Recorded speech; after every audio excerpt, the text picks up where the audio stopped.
ശ്രീയമ്മൻ കാരശ്ശേരി കൂടി നമുക്കൊപ്പം ചേരുകയാണ്. ശ്രീയമ്മൻ കാരശ്ശേരി, നിർമാല്യം എന്ന ഒരു ചിത്രം, പി ജെ ആന്റണിക്ക് ഭാരത് അവാർഡ് നേടിയ ചിത്രം ഇന്നത്തെ ഈ സമയത്ത് നമുക്ക് എടുക്കാൻ പറ്റുമോ എന്ന് ചോദിച്ചാൽ ആർക്കും സംശയമില്ല, അങ്ങനെ ഒരു ചിത്രം ഇനി പറ്റില്ല നമ്മുടെ നാട്ടിൽ എടുക്കാൻ. പക്ഷെ ഇതാ നോക്കൂ, ഒരു ദൈവത്തിന്റെ പേരുള്ള ചിത്രം അതെടുക്കാൻ സമ്മതിക്കുന്നില്ല, അതെടുക്കാൻ പറ്റില്ല. ഒഫീഷ്യലായി അല്ല, അൺഒഫീഷ്യലായി വലിയ സമ്മർദ്ദം നടക്കുകയാണ്. കാശ് മുടക്കിയിരിക്കുന്നവർ സമ്മർദ്ദത്തിന് വഴിപ്പെട്ട് മാറിപ്പോയിക്കോണം, അതാണ് നിർദ്ദേശം, തിട്ടൂരം.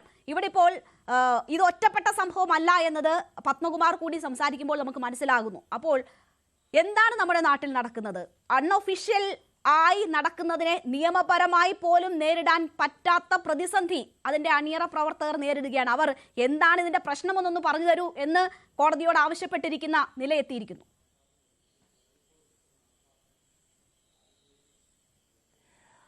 രേണുക, എനിക്ക് വലിയ നാണക്കേട് തോന്നുന്നുണ്ട്. നമ്മൾ ഈ 21-ാം നൂറ്റാണ്ടിൽ എന്താണ് ഈ ചർച്ച ചെയ്യുന്നത്? സീതയുടെ പേര്, പ്രസിദ്ധമായ പേര് സീത എന്നാണ്. പിന്നെ പ്രസിദ്ധമായ 9 പര്യായങ്ങളുണ്ട്. അതിലൊന്നാണ് ജാനകി, വേറൊന്നാണ് ജനകാത്മജ, വേറൊന്നാണ് മൈഥിലി, വേറൊന്നാണ് വൈദേഹി, പിന്നെ രമ, സത്യവതി, ധർമ്മപത്നി. അങ്ങനെ പ്രസിദ്ധമായ 10 പര്യായപദങ്ങളുണ്ട് സീതയ്ക്ക്. ഈ ജാനകി എന്നുള്ള പേര് അത് അവരുടെ പേരല്ല, ജനക മഹാരാജാവിന് ഒഴിവുചാലിന് കിട്ടിയ കുട്ടിയാ. ജനകൻ പോറ്റി വളർത്തിയ കുട്ടി എന്ന അർത്ഥത്തിൽ അവർ പറയുന്ന ഒരു വിശേഷണപദമാണ് ജാനകി എന്ന് പറയുന്നത്. അതൊരു വ്യക്തിയുടെ പേരല്ല. ഇനി പേരാണെങ്കിൽ തന്നെ എന്താ, ഇപ്പോ ലക്ഷ്മണന് അനേകം പേരുണ്ട്. അതിലിപ്പോ സുമിത്രാനന്ദ വർദ്ധനൻ എന്നൊരു പേരുണ്ട്, സൗമിത്രി എന്നൊരു പേരുണ്ട്. അങ്ങനെ ലക്ഷ്മണന് ഒരുപാട് പര്യായങ്ങൾ ഉണ്ടാവും. ഇതുപോലെ മഹാഭാരതത്തിൽ ഇപ്പോ കൃഷ്ണനോ അർജുനനോ യുധിഷ്ഠിരനൊക്കെ എത്രയാ പേരുകൾ. അപ്പൊ നമുക്ക് 33 കോടി ദൈവങ്ങളുണ്ട്. അവരുടെയൊക്കെ പേരുകളും പര്യായപദങ്ങളെ നമുക്ക് ഒരു വാക്കും പറയാൻ പറ്റില്ല. ഞാനിപ്പോ ഓർക്കുന്നത് 1986 ഒരു സംഭവമാണ്. ആ വർഷം ഡിസംബറിൽ ഒരു ബാംഗ്ലൂരിൽ നിന്ന് ഇറങ്ങുന്ന ഒരു ഇംഗ്ലീഷ് പത്രത്തിൽ, ഒരു വാരാന്ത പതിപ്പിൽ മലയാളിയായ ഒരു കഥയെഴുത്തുകാരൻ ഒരു കഥ എഴുതി. ആ കഥയുടെ പേര് മുഹമ്മദ് ദ ഇഡിയറ്റ് എന്നായിരുന്നു. ആ കഥ എന്താണെന്ന് വിചാരിച്ചാൽ, ഒരു നാട്ടുമ്പുറത്ത് മുഹമ്മദിന് പേരായിട്ട് ഒരു മന്ദബുദ്ധിയുണ്ട്, അയാളുടെ കഥയാണ്.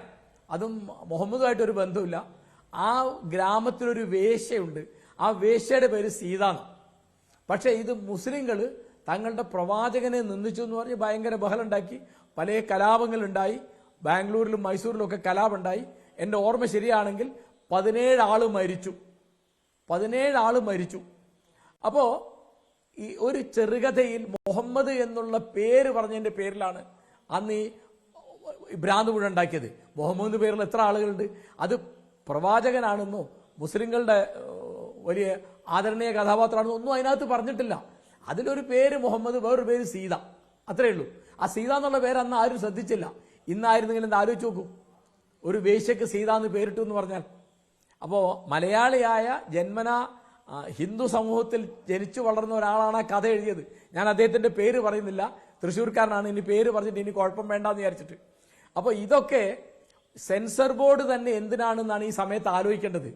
കാരണം ഇപ്പോൾ നേരത്തെ ഇവിടെ പറഞ്ഞു കേട്ട മാതിരി എല്ലാവർക്കും അറിയാം, ഇപ്പൊ യൂട്യൂബിലോ വാട്സാപ്പിലോ ഫേസ്ബുക്കിലോ ഇൻസ്റ്റഗ്രാമിലോ ഒന്നും സെൻസറിങ് ഇല്ല.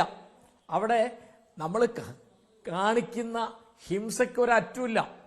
കുട്ടികളുടെ മുമ്പിൽ, ചെറുപ്പക്കാരുടെ മുമ്പിൽ, യുവതീ യുവാക്കളുടെ മുമ്പിൽ, കുടുംബങ്ങളുടെ മുമ്പിൽ ഒരിക്കലും കാണിക്കാൻ പറ്റാത്ത തരത്തിലുള്ള വാർത്തകൾ പോലും, അതിന്റെ വിശദാംശങ്ങൾ.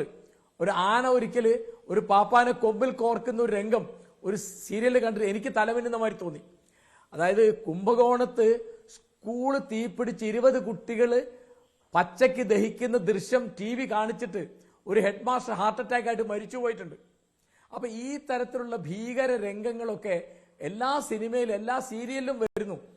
ഇപ്പം കുട്ടികളുടെ ഇടയ്ക്ക് ഉള്ള ഏറ്റവും വലിയ അഡിക്ഷൻ ഇപ്പൊ എന്താണ്? ഒന്ന് മയക്കുമരുന്നാണ്, വേറൊന്ന് ഹിംസയാണ്. അപ്പൊ ഇതിനൊന്നും ബാധകമല്ലാത്ത ഒന്ന് സിനിമയ്ക്ക് വേണ്ടി മാത്രം ബാധകമാവുക എന്ന് പറയുന്നതിന് തന്നെ യാതൊരു അർത്ഥമില്ല. സെൻസർ ബോർഡ് എന്ന് പറയുന്നത് വെറുതെ കലാകാരന്മാരുടെ ആവിഷ്കാര സ്വാതന്ത്ര്യത്തെ ബാധിക്കുന്ന ഒരു കാര്യമാണ്.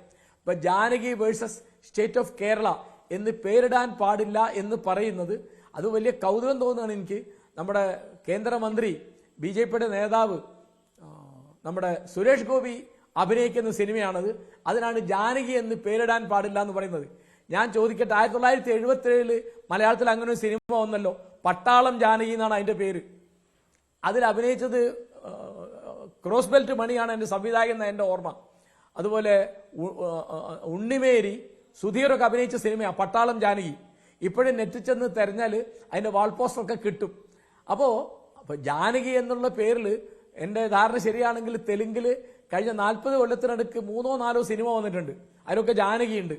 അപ്പോൾ ഇന്ത്യയിൽ എവിടെയും വരാവുന്ന ഒരു പേരാണ് ജാനകി. അത് ജനകൻ പോറ്റിയ കുട്ടി എന്നുള്ള അർത്ഥത്തിലുമാണ്. അത് സീതയാണ്, അത് സീതയെ സൂചിപ്പിക്കുന്നുണ്ട് എന്ന് പറഞ്ഞിട്ട് ആ പേരിടാൻ പാടില്ല എന്ന് പറഞ്ഞാൽ ഇവിടെ സംസ്കൃതത്തിലോ അതിന്ന് ഉത്ഭവിച്ച മറ്റു ഭാഷകളിലോ ഹിന്ദിയിലോ മലയാളത്തിലോ ദ്രാവിഡ ഭാഷകളിലോ ഒക്കെ തന്നെ ഏത് പേരിപ്പോ ഞാൻ പറയാണ്, ഇപ്പൊ നമ്മുടെ സഹപ്രഭാഷകൻ അദ്ദേഹത്തിന്റെ പേര് ഈശ്വരൻ എന്നാണ് അദ്ദേഹത്തിന്റെ പേര്, അതൊരു വ്യക്തിക്ക് ഇടാൻ പാടില്ല എന്ന് ഞാൻ പറഞ്ഞ അദ്ദേഹം കുടുങ്ങിയില്ലേ? ഞാൻ അദ്ദേഹത്തെ ഈശ്വര എന്ന് വിളിക്കണ്ടേ? ആലോചിച്ച് നോക്കൂ, ഇതിനൊന്നും ഒരർത്ഥമില്ല ഈ പറഞ്ഞതിനൊന്നും. ഇതൊക്കെ അത്ര വളരെ സില്ലിയായ, മനുഷ്യർക്ക് സംസാരിച്ച് നേരം കളയാൻ മാത്രമല്ല അത് സില്ലിയായ ഏർപ്പാടാണിത്. ഈ തരത്തിലാണ് ഈ കേന്ദ്ര ഗവൺമെന്റിനെ പ്രീണിപ്പിക്കാൻ, അവിടുത്തെ വർഗീയതയെ പ്രീണിപ്പിക്കാൻ, സമുദായങ്ങൾ തമ്മിലുള്ള അകലം കൂട്ടാൻ. ഇപ്പോൾ ജാനകി എന്ന് പറയുമ്പോൾ ദൈവമാണ്, ദൈവത്തെ പറ്റി അങ്ങനെ പറയാൻ പാടില്ല എന്ന് വന്നാൽ, ഇപ്പോൾ ഇവിടെ നേരത്തെ യേശുക്രിസ്തുവിനെ പറ്റി പടം എടുക്കാൻ വന്നപ്പോൾ തമിഴ്നാട്ടിൽ MGR ആണ് ആ ഭാഗം അഭിനയിക്കുന്ന പറഞ്ഞപ്പോൾ വലിയ ബഹളമായിട്ട് ആ സിനിമ എടുക്കാൻ പറ്റിയില്ല. ഈ തരത്തിലൊക്കെ പുറപ്പെട്ടാൽ ഒരു രക്ഷയില്ല. ഈ മതമൗലികവാദത്തിന്റെയും മതതീവ്രവാദത്തിന്റെയും അതിവാദങ്ങൾക്ക് ഗവൺമെന്റോ സെൻസർ ബോർഡോ പത്രങ്ങളോ മാധ്യമങ്ങളോ ഒക്കെ വിധേയരാകുന്നത് വളരെ കഷ്ടമാണ്.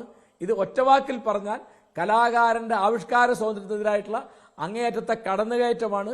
ഇത് അങ്ങേയറ്റം പ്രതിഷേധാർഹമാണ്. ഈ തരത്തിലൊരു സെൻസർ ബോർഡ് ആവശ്യമുണ്ടോ എന്നാണ് ഗവൺമെന്റും സിനിമക്കാരും നാട്ടുകാരും ആലോചിക്കേണ്ടത്.